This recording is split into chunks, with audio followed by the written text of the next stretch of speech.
Oke, pernah ada yang ngalamin di ADB 160 kalian udah ganti oli tapi muncul oil change kayak gini, padahal ini olinya baru diganti.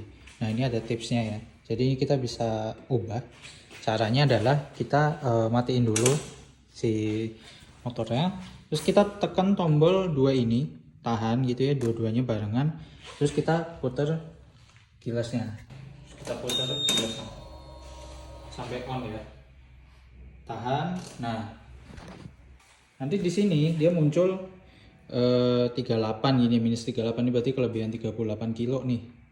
Nah, ini kita tinggal tekan tombol yang kanan lama.